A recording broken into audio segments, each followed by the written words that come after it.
Bom dia, meus irmãos. Vamos abrir a palavra de Deus na carta de Paulo aos Filipenses, capítulo 1.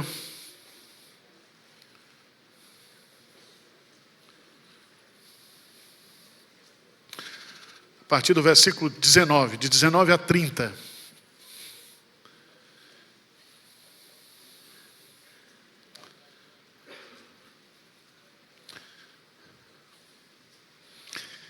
Diz assim a palavra de Deus: porque estou certo de que isto mesmo, pela vossa súplica e pela provisão do Espírito de Jesus Cristo, me redundará em libertação, segundo a minha ardente expectativa e esperança, de que em nada serei envergonhado. Antes, com toda a ousadia, como sempre, também agora, será Cristo engrandecido no meu corpo, quer pela vida, quer pela morte. Porque para mim o viver é Cristo e o morrer é lucro. Entretanto, se o viver na carne traz fruto para meu trabalho, já não sei o que hei de escolher. Ora, de um e outro lado estou constrangido, tendo desejo de partir e estar com Cristo, o que é incomparavelmente melhor. Mas por vossa causa é mais necessário permanecer na carne. E convencido disto, estou certo de que ficarei e permanecerei com todos vós para o vosso progresso e gozo da fé, a fim de que aumente, quanto a mim, o motivo de vos gloriardes em Cristo Jesus pela minha presença, de novo, convosco. Versículo 27. Vivei acima de tudo por modo digno do Evangelho de Cristo, para que, ou indo ver-vos, ou estando ausente, ouça no tocante a vós outros, de que estáis firmes em um só espírito, como uma só alma, lutando juntos pela fé evangélica, e que em nada estáis intimidados pelos adversários, pois o que é para eles prova evidente de perdição, é para vós outros de salvação, e isso da parte de Deus. Porque vos foi concedida a graça de padecerdes por Cristo, e não somente de crerdes nele. Pois tendo o mesmo combate que vistes em mim, e ainda agora ouvis que é o meu. Amém? Nós estamos estudando essa carta, ela é chamada de a carta da alegria. E Paulo, ele prova uma tese, que é possível você ter alegria no meio do sofrimento. A alegria não é uma opção para o cristão, é um mandamento. Por isso que ele vai dizer: alegrai-vos sempre no Senhor. Outra vez digo, alegrai-vos. Então a alegria é para o cristão a força que ele recebe, o combustível que ele recebe para enfrentar todas as suas lutas. Por isso que Neemias diz lá, que a alegria do Senhor é a nossa força. Por isso que Paulo diz: aprendi a viver contente em toda e qualquer situação, porque tudo posso naquele que me fortalece. E, meus amados irmãos, fé e alegria é uma coisa que andam juntas. Então, quando você encontrar um crente enfesado, é porque ele não tem fé. E quem não tem fé, não tem alegria. Abra a sua Bíblia lá em Romanos, capítulo 15.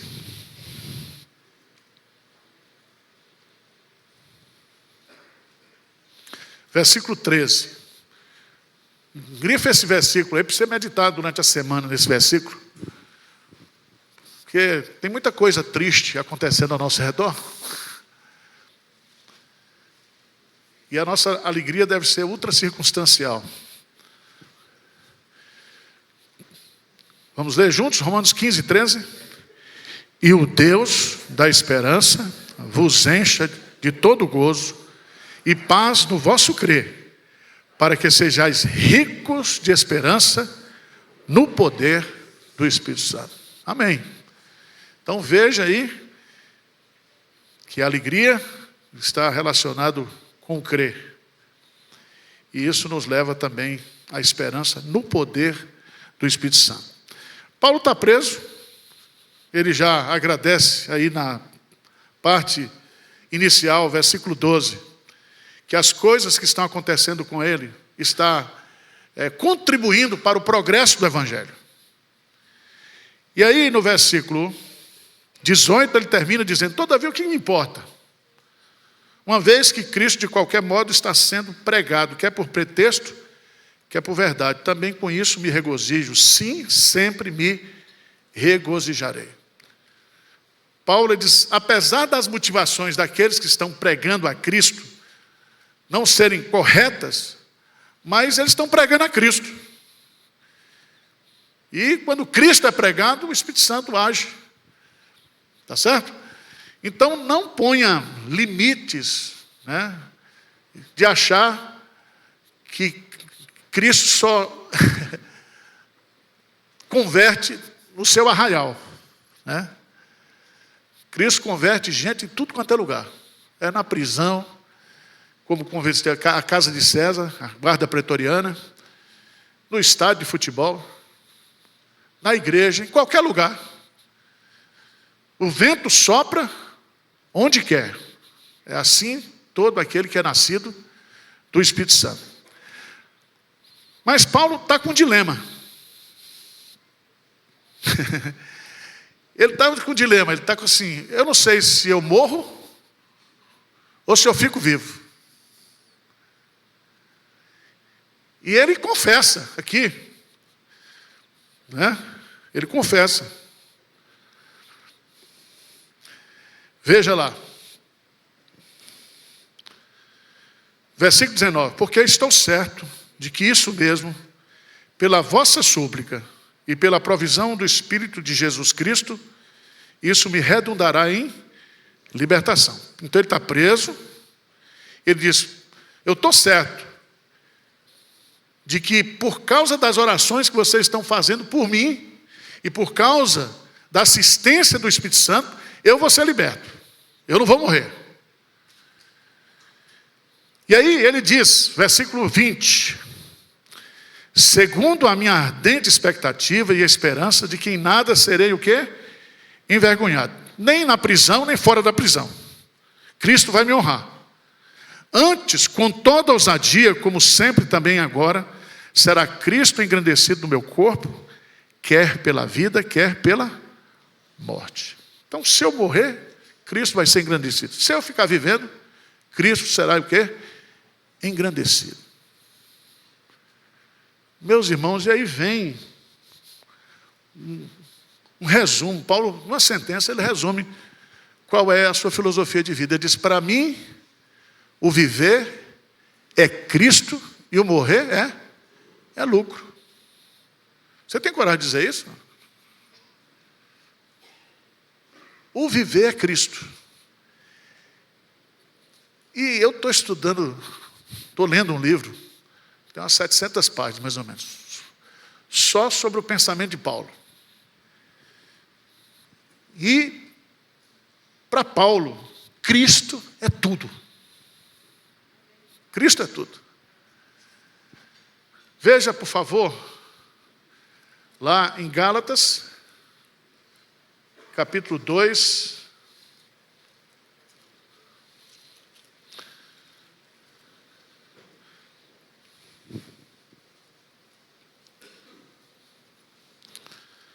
versos 19 e 20.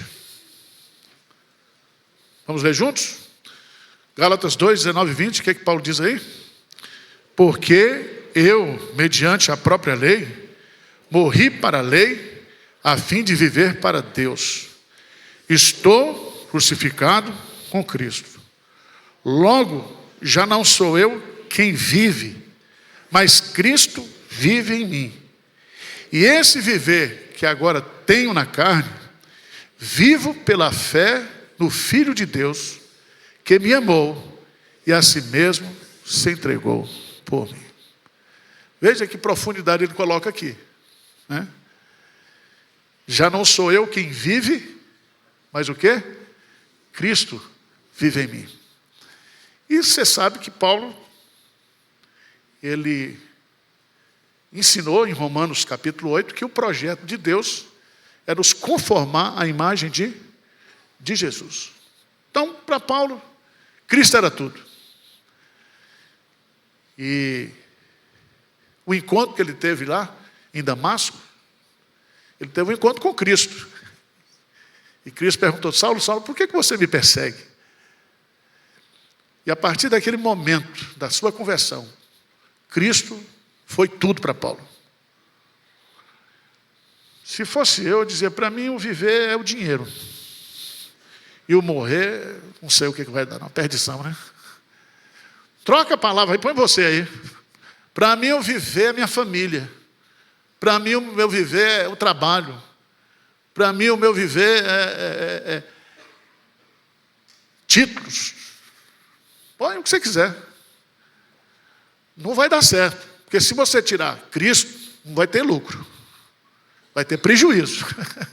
Porque quem tem Cristo tem a vida. Quem não tem Cristo não tem a vida.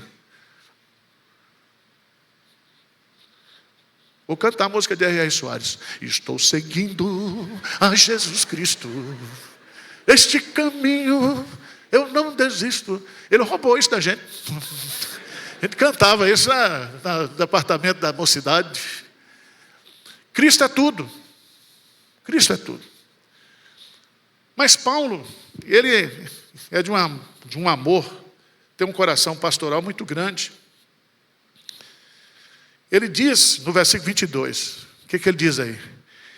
Entretanto, se o viver na carne traz fruto para o meu trabalho, já não sei o que de escolher.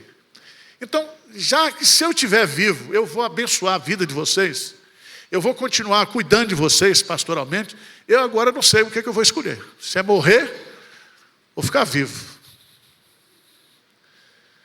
Porque, irmãos, viver também infrutíferamente é melhor morrer.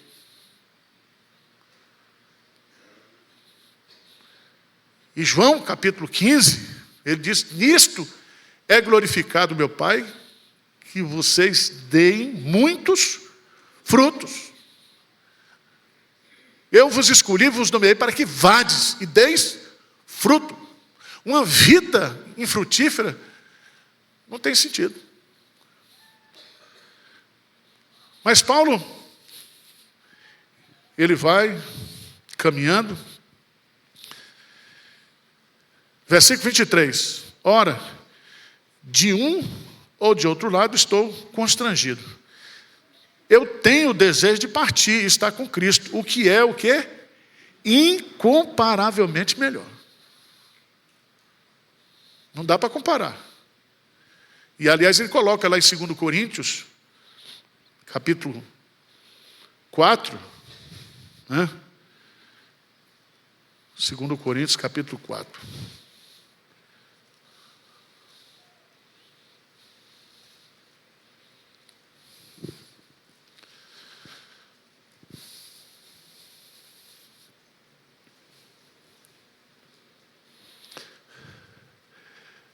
(16 a 18). 2 Coríntios 4, 16 a 18.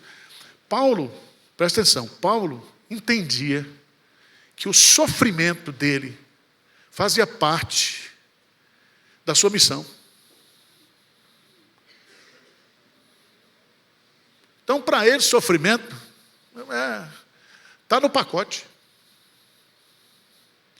Aliás, quase todos os apóstolos pensavam assim. Né? Sofrimento para nós hoje é maldição, né? Você é filho do rei, você não pode ficar doente. E tem uns que dizem: eu não aceito essa doença. Não aceita, paciência, né? Está igual os 3 crentes que se encontraram no inferno. Um era calvinista. E diz: mas o que eu estou fazendo aqui? Não, rapaz, é porque você não foi predestinado. O outro, que era arminiano, disse assim: eu me desviei. Aí eu estou aqui. E aí tinha um neopentecostal. O neopentecostal diz, eu determino que a partir de hoje o inferno vai se tornar céu.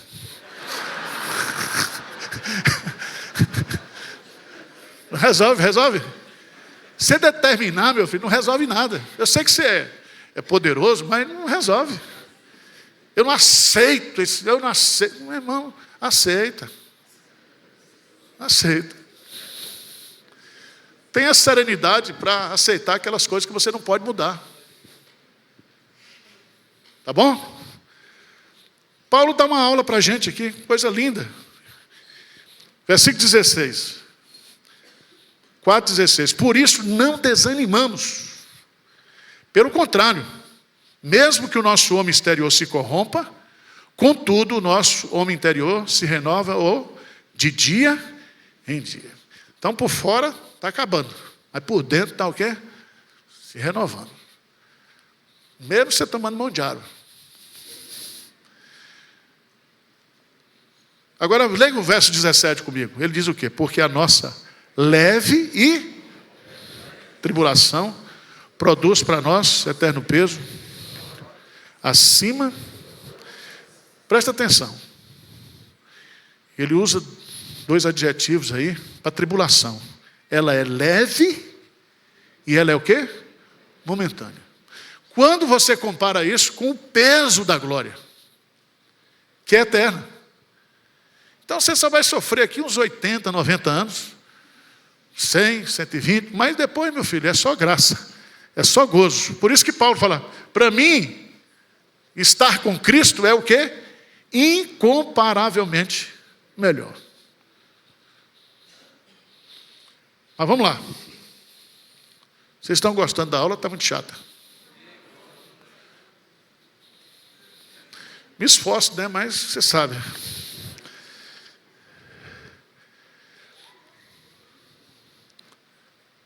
Versículo 24. Mas por vossa causa. Veja bem, meus. Paulo não pensa nele. Ele abre mão do que ele prefere para colocar a causa do outro. E ele já está dando uma aula aqui, porque ele vai entrar num assunto lá para resolver os problemas das brigas que tinha nessa igreja. Que não é o nosso caso aqui. Somos uma igreja muito harmoniosa. Diz assim, mas por vossa causa é mais necessário. Eu abro mão de estar com Cristo, que é por causa da necessidade de vocês. E eu estou convencido disto. E ele está convencido que vai ser solto. Estou certo de que ficarei e permanecerei com todos vós, para o vosso progresso e gozo na fé, a fim de que aumente, quanto a mim, o motivo de vos gloriardes em Cristo Jesus, pela minha presença, de novo, convosco. Quando a gente estuda Paulo, ele vai à cidade de Filipe por 3 vezes. Ele vai em Atos 16, quando ele planta a igreja. Depois ele volta lá na segunda viagem, no final da segunda viagem. E na terceira viagem ele passa por lá também. Ele tinha um relacionamento muito amoroso com essa igreja. Porque foi a única igreja que se uniu com ele, para que ele pudesse cumprir a missão.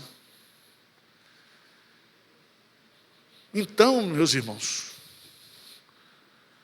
a relação pastor e ovelha tem que ser de amor. Às vezes dá vontade de matar a ovelha, mas a ovelha é de Cristo. E também, vocês também, tem hora que diz, esse pastor é barra pesada. Mas eu tenho que orar por vocês, vocês têm que orar por mim. Paulo ensina isso aqui para a gente. É dever nosso, orar uns pelos outros. Agora, irmãos, Paulo sai de si agora, do capítulo 1, nos versos de 1 até 26. Ele está falando de si, do que está acontecendo com ele, dos planos dele. Mas a partir agora do versículo 27, ele vai entrar no cerne da carta, que um dos propósitos da carta era pacificar a igreja.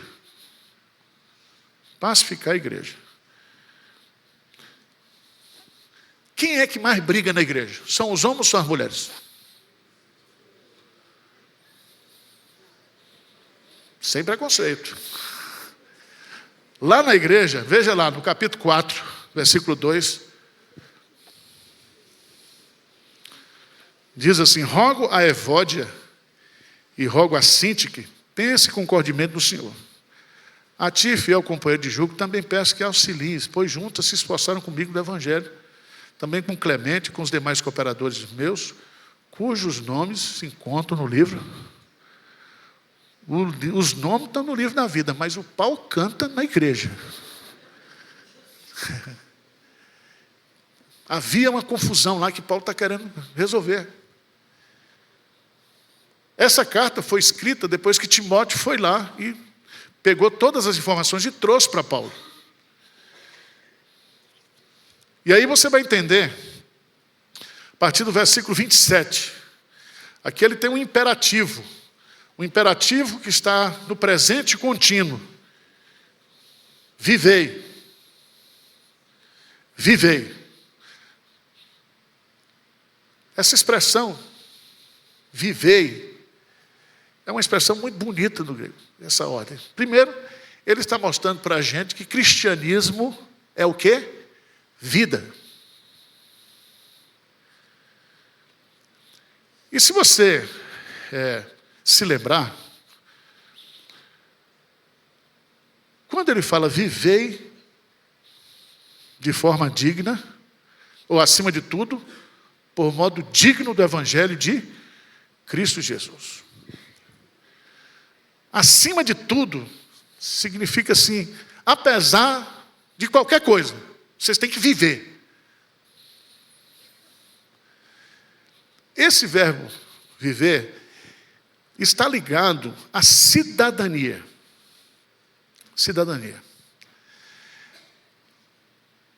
A cidade de Filipos, ela era uma colônia romana.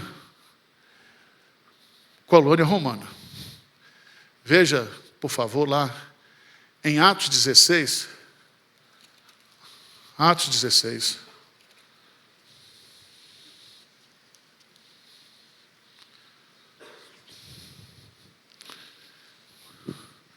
Versículo 12. Paulo diz assim: e dali a Filipos, que ficava cidade da Macedônia, primeira do distrito, e colônia. O que significa isso, colônia? Os imperadores romanos, eles escolhiam cidades estratégicas de fronteira de alguns lugares, e eles faziam daquela cidade uma colônia romana. Lá se falava a língua, lá se fazia os costumes. Então, quando o sujeito vinha morar numa colônia dessa, é como se fosse uma reprodução, uma réplica da cidade de Roma. E o pessoal tinha muito orgulho de ser cidadão o quê? Romano. Mas Paulo fala assim, é o seguinte, vocês são cidadãos de Roma, mas vocês são cidadãos dos céus. Veja, Filipenses, capítulo 3, versículo 20.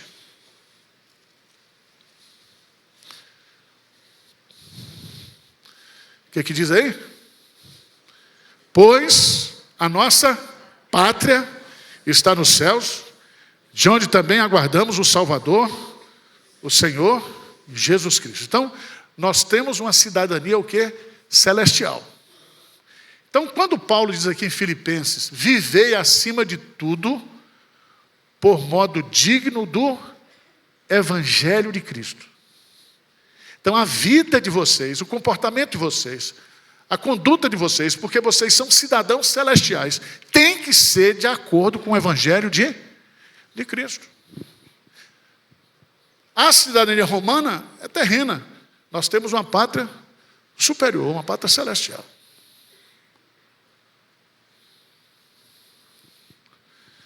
E Paulo diz: vocês vivam de modo digno do Evangelho, eu estando presente ou ausente.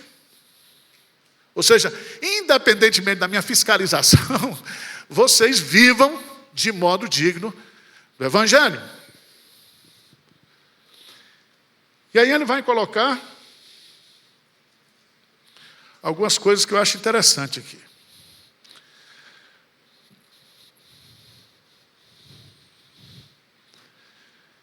O modo digno tem 3 aspectos. Primeiro, é firmeza na fé. Veja aí, por favor. Versículo 27. Ouça no tocante a vós outros, que estáis firmes em um só espírito, uma só alma, lutando juntos pela fé evangélica. Você sabe o que significa a palavra fé evangélica aqui? Significa o conteúdo de doutrinas da fé.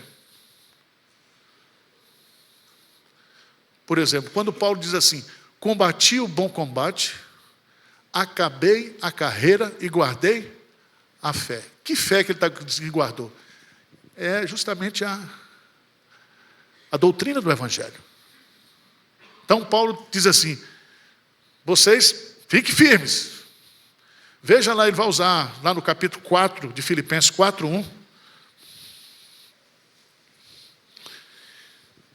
Ele vai dizer: portanto, meus irmãos amados e muito saudosos, minha alegria e coroa, sim, amados, permanecei deste modo firmes no Senhor. A palavra firmes é a mesma que ele coloca aqui. Firmes no Senhor e firmes na fé. Outra coisa que ele mostra aí o que é, significa unidade ou harmonia fraternal do trabalho em conjunto. Ele vai dizer aí: estáis firmes em um só espírito, com uma só alma, lutando juntos pela fé evangélica. Então, gente, a gente tem que ter firmeza na fé e parar de brigar. Um só coração. Entendeu? Porque é o seguinte: nós jogamos do mesmo time. Que às vezes parece que... E outra coisa, não tem negócio de fogo amigo, não. Todo fogo é do inimigo. O fogo amigo é o diabo usando você para me maltratar. Para com isso. Está entendendo o que eu estou dizendo? Pare de falar mal uns dos outros, isso é a palavra de Deus. Então ele diz: gente, vamos viver juntos e vamos trabalhar em paz. Mas a terceira coisa que ele põe aí, versículo 28. E que em nada estáis intimidados pelos adversários, pois o que é para eles prova evidente de perdição é para vós outros de salvação. E isso o que é da parte de Deus. Não tenha medo dos adversários. Vá para cima. Não se intimide. Deus não nos deu espírito de covardia. Irmãos, problemas existem para ser solucionados. Outro dia tinha um presbítero reclamando. Porque a gente só resolve. Meu irmão, você foi presbítero para isso mesmo.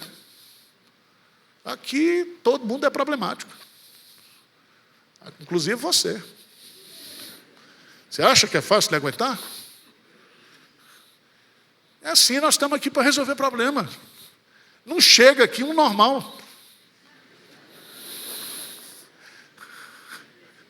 Os sãos não precisam de médico. Você está aqui porque precisa de Jesus.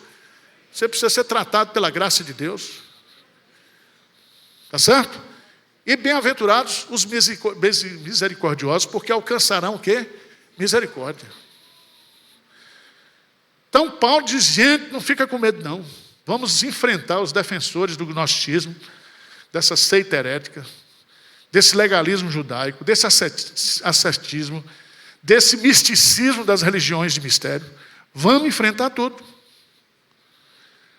Aí ele vai encerrar com um argumento muito forte no versículo 29. Qual é o argumento que ele usa? Porque vos foi concedida a graça de padecerdes por Cristo, e não somente o quê? Então a graça é para crer, e a graça é para padecer, viu, irmão? Tem coisa que você só sofre porque você é crente. Se você não fosse crente, você não estava nem aí. Mas tem coisas que a gente enfrenta na vida porque a gente é crente. Um irmão, uma vez, era pastor em Jiquié, pastor novo. Uma irmã perguntou para mim, por que todo crente é amarelo? Eu falei, eu não reparei, não. Você já notou que crente sofre crítica de todo jeito, de todo lado? Você sofre pressão na empresa, perseguição na empresa, porque você é crente. Se você não fosse crente, então coloca na sua cabeça que a graça não é só para crer. É para padecer, porque Paulo vai dizer isso lá para a gente, quando estou fraco, é aí que eu estou forte. A tua graça se manifesta na minha fraqueza. A graça, irmãos, é um poder operante. Por isso que o salmista diz que a tua graça é melhor do que a vida. A vida sem a graça é uma vida sem graça. Então, prepara o lombo. Veja o que Pedro diz lá. 1 de Pedro, capítulo 4. Porque crente também faz competição de sofrimento. O irmão está sofrendo, ele conta um sofrimento maior, uma desgraça maior. Ah, isso é pouco. 1 de Pedro, capítulo 4.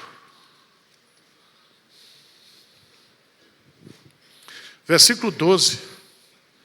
E você sabe que Pedro escreveu essa carta para a igreja que está sendo perseguida, dispersa.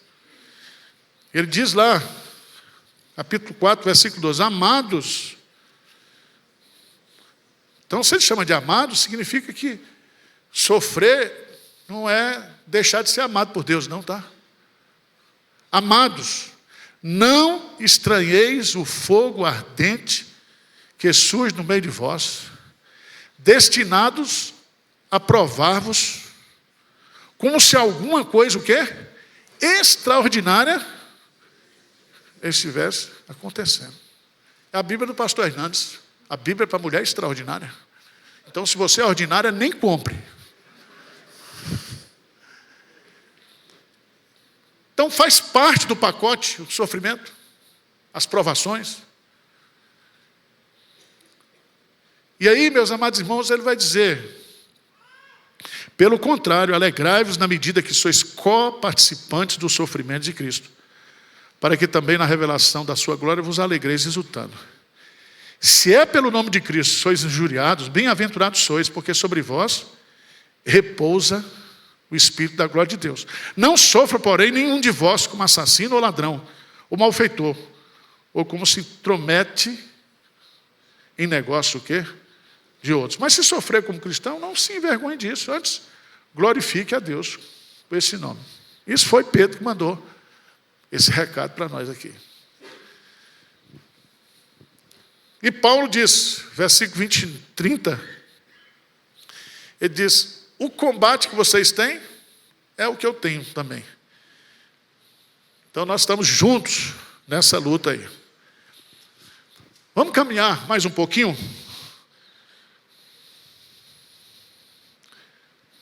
Porque aqui no texto tem a separação por capítulo, né? Mas o texto grego não tem.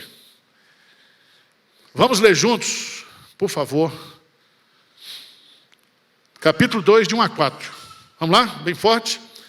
Se há, pois, alguma exortação em Cristo, alguma consolação de amor, alguma comunhão do Espírito, se há entranhados afetos de misericórdia, completai a minha alegria, de modo que penseis a mesma coisa, tenhais o mesmo amor, sejam unidos de alma, tendo o mesmo sentimento. Nada façais por partidarismo ou vanglória, mas por humildade, considerando cada um os outros superiores a si mesmo. Não tenha cada um em vista o que é propriamente seu, senão também cada qual o que é dos outros. Irmãos, a desunião é o perigo que ameaça a igreja, principalmente aquela igreja que está crescendo e se desenvolvendo. A igreja de Filipos era uma igreja generosa. A igreja de Filipos era uma igreja multirracial. Você lembra que naquele dia lá que Paulo pregou em Filipos, foi uma comerciante que foi convertida, foi uma escrava e um funcionário público, um carcereiro. Então, já era um pacote.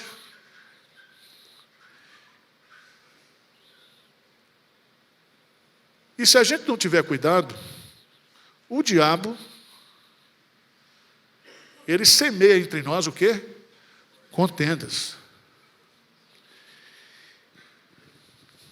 Então Paulo, ele começa usando 4 argumentos.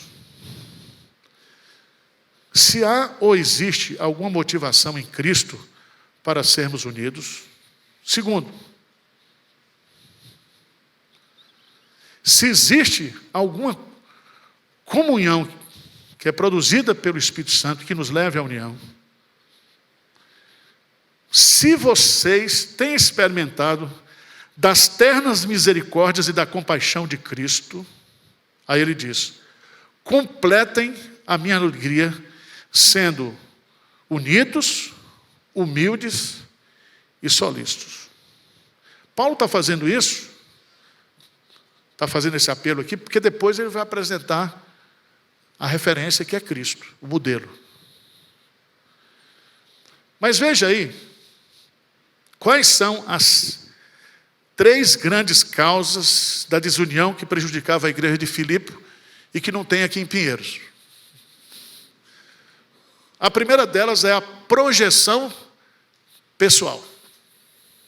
Você acha que tem isso na igreja hoje? Hein?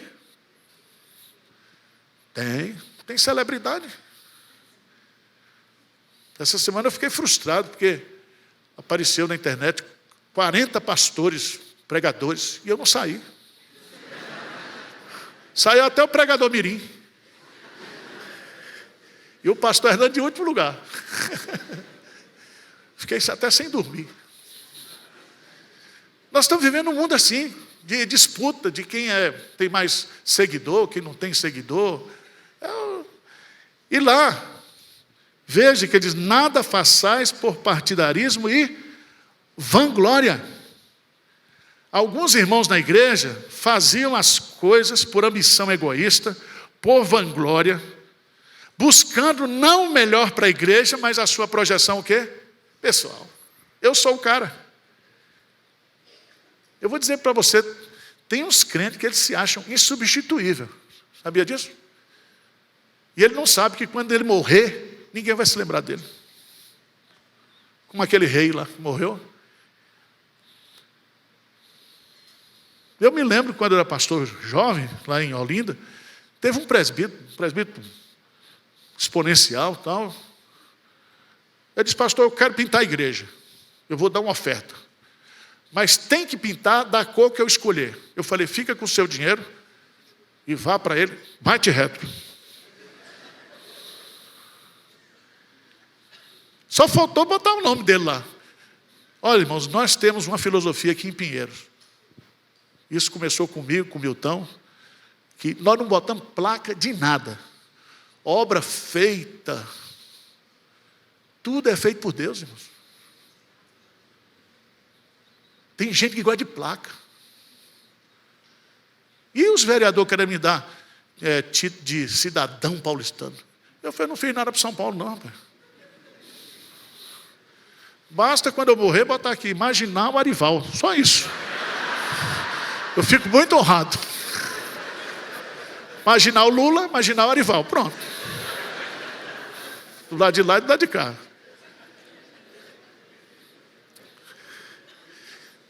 Eu fui com o pastor Hernando lá do negócio. Aí eu encontrei o prefeito lá de Campina Grande. Ele disse, pastor Arival, eu sou membro online. Eu falei, mas faz um pix, prefeito, de vez em quando? Eu assisto tudo, né? O cara, ele e a esposa são crentes. E nesse dia, deram o título de cidadão para Hernandes, Campina Grande. Eu falei, Hernandes, tu fizeste o que aqui para Campina Grande? Esse príncipe, eu nem sei. Mas eu não ficava feio não receber, né? Acho que ele ganhou o título porque ele vai lá. Porque político gosta de querer cooptar pastor com um negócio de título, não sei o quê. Aqui não, filho. Não quero terreno da prefeitura. Não quero nada. Quer dinheiro da prefeitura para fazer as obras da gente. Aqui é obra do povo de Deus. É privilégio nosso. Outro dia o cara chegou, pastor, por que o senhor abre uma ONG para pegar dinheiro? Eu falei, não, meu irmão, eu não pego dinheiro. Eu peço dinheiro para o povo dá, e Deus manda e a obra está sendo feita. Eu nunca pus a minha mão em dinheiro público. De governo, não sei o quê. Fundo. Nosso banco é celestial, irmão. Por que eu estou falando isso? Eu desviei do estudo.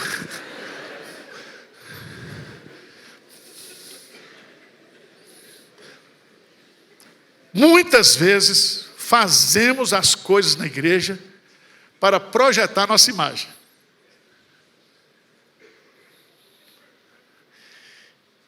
Um teste para você saber se o cara é soberbo ele gosta de ser reconhecido. Todo mundo gosta, mas tem uns que gostam mais. Você lembra da campanha do Maluf? Foi Maluf que fez, foi Maluf que fez, foi Maluf que fez. Pronto, não tem nada aqui mais. E tem gente que acha. Porque se você entender bem o que é a fé cristã, você vai ver que é Deus que trabalha através de nós. Nós somos cooperadores de Deus. Projeção pessoal, era o primeiro pecado. Segundo pecado, prestígio pessoal. Ser admirado, ser respeitado, ser bajulado, é a meta de alguns. Esse pecado, ele é filho da soberba espiritual, que leva uma pessoa a se achar superior aos outros. Eu sou pianista, mas se eu não vier, o culto fica sem piano. Um insubstituível. Vocês já viram isso na igreja ou não? Quem é velho de igreja aqui? Tem igreja antiga que tinha o nome das famílias no banco. Ai, se alguém sentasse.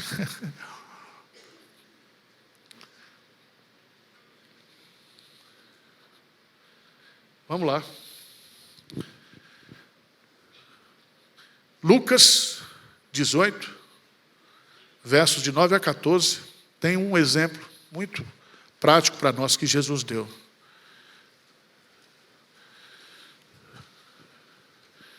Vamos ler juntos? Só esse versículo aqui, tá bom. A gente propôs também essa parábola a alguns que confiavam em si mesmo, por se considerarem justos e desprezavam o quê?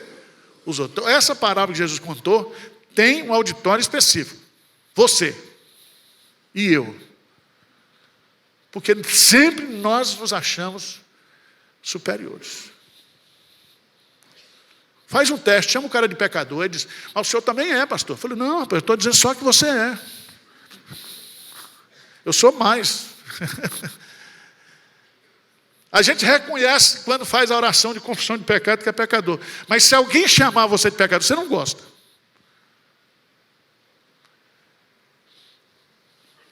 E quando chega um crente assim, Crente novo, né? Que é todo afobado, todo...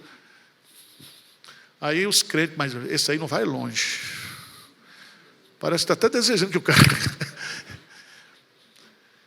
Então, isso aqui, irmãos, é uma coisa que eu e você temos que combater todo dia, porque nós achamos que nós somos melhor, que esse pecado eu não cometo, que essa falha eu não tenho.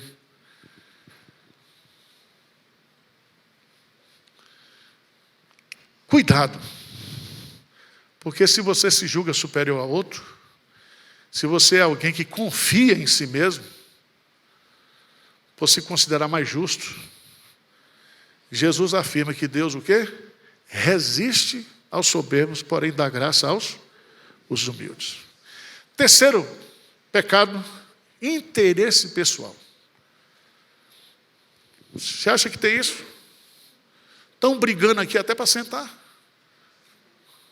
Já vai ter cambista vendo esse lugar aqui. Primeiro eu. Aí chega um visitante, você não daria esse lugar para ele? Pessoa que chegou aqui, está precisando ouvir a palavra de Deus. O que acontecia lá? O pecado do egocentrismo. Isso leva a pessoa sempre a buscar, em primeiro lugar, o seu próprio interesse. Veja o que ele vai dizer. Versículo 4. Não tenha cada um em vista o que é propriamente o quê? Seu, senão também cada um que é dos outros. Você merece sentar aqui? Merece, mas o outro também merece. Vamos fazer um rodízio? Você assiste um culto, outro assiste outro. Não, fica zangado. Mas esse problema vai ser resolvido. Está sendo, né? Isso é coisa pequena. Tem coisa pior. O orgulho é a raiz de todos os conflitos e desarmonias existentes na igreja. O orgulho motiva a busca da projeção pessoal, do prestígio pessoal e do interesse pessoal. Qual é o remédio para a desunião? Paulo vai colocar no versículo 2. A unidade, no versículo 3, a humildade, e no versículo 4, a solicitude. A unidade da igreja, ela não é produzida por nós, ela emana de Cristo. Por isso que lá em Efésios, capítulo 4, nós somos exortados a proteger a unidade. Então, a unidade da igreja é algo sobrenatural, é a comunhão dos santos. Então, eu e você temos que tomar cuidado, porque a Bíblia diz, versículo 2:2, completai a minha alegria de modo que penseis a mesma coisa, tenhais o mesmo amor, sejais unidos de alma, tendo o mesmo sentimento. Então, irmãos, precisamos reconhecer que nós somos iguais em Cristo.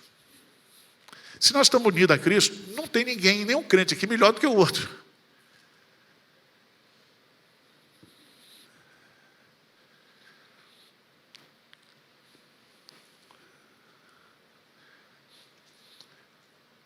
Filipenses 1, 27 e 28, ele vai dizer, vê acima de tudo, de modo digno do Evangelho de Cristo, para que eu indo veja, ouça do tocante a vós outros, que estáis firmes em seu espírito, com a sua alma, lutando juntos pela fé evangélica.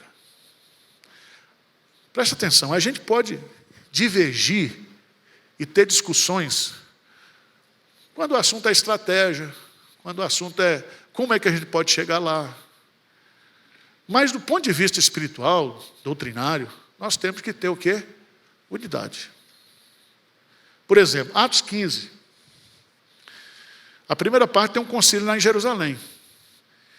E os apóstolos tomam uma decisão de que não vão impor para os gentios ter que se tornar judeu primeiro para depois ser cristão. Na segunda parte, tem Paulo brigando com Barnabé. No concílio, eles estavam unidos. Mas na missão, Paulo diz, esse Marco não vai comigo nem a pau, você leva ele com você. Diz que houve uma tal desavença entre Paulo e Barnabé. Então, às vezes, a gente tem que aprender isso.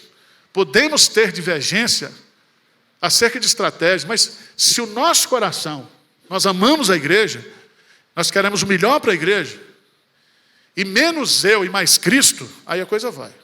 Convém que ele cresça e que nós o quê? Diminuamos. Humildade, irmãos. Nada façais por partidarismo ou vanglória, mas por humildade, considerando cada um os outros superiores, o quê? A si mesmo. Humildade. Põe o outro acima de nós. E Paulo faz isso, dá o exemplo. Ele diz, para mim eu queria morrer, mas pensando em vocês, eu vou viver, porque vocês precisam de mim ainda. Você é uma pessoa humilde? O que você acha? Hein? Quem é humilde aqui por natureza?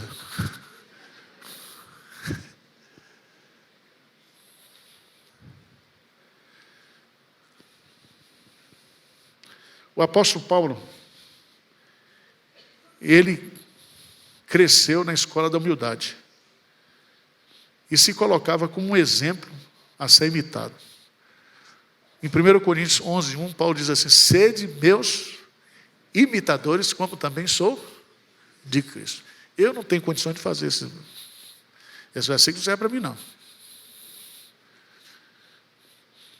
Porque Paulo, de fato, ele se colocava como uma referência de humildade. Terceiro, unidade, humildade e solicitude.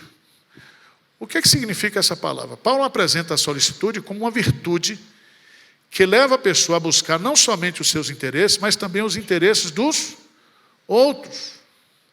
Ele diz, não tenha cada um em vista o que é propriamente seu, senão cada qual o que é dos outros. Eu quero para mim, mas eu quero também para você. A solicitude é uma virtude que revela maturidade, o quê? Espiritual. Abra a sua Bíblia lá para a gente encerrar. Em Romanos, capítulo 15, versos 1 e 2. Romanos 15, 1 e 2. Olha o que Paulo diz aí. Vamos lá? Ora, nós que somos fortes, devemos suportar as debilidades dos e não agradar a nós mesmos. Portanto, cada um de nós agrade ao próximo do que é bom para edificação. Então tem um irmão aqui que não come carne de porco. Porque ele tem assim umas orelhas de adventista. Ele acha que comer carne de porco é pecado. Aí você chama ele para almoçar e faz uma carne de porco. Não dá, né? Tem coisa que você não faz, deixa de fazer, para não escandalizar o outro, para não prejudicar o outro. Certo? É abrir mão, às vezes, de um direito que a gente tem, para não prejudicar aquele que é mais fraco. E é fraco, mas é crente. E você que é forte, né? Ou que pensa que é mais espiritual, você abre mão, filho. Isso é solicitude. O que eu quero para mim, eu quero para todo mundo. Pronto, terminou. Aprendemos que a unidade da igreja, ela é criada por Deus. Aprendemos que cada crente pode contribuir para a preservação da unidade. Mas para isso, você tem que ser humilde. Humilde. Seja um crente humilde. Vamos ficar de pé? Vamos orar?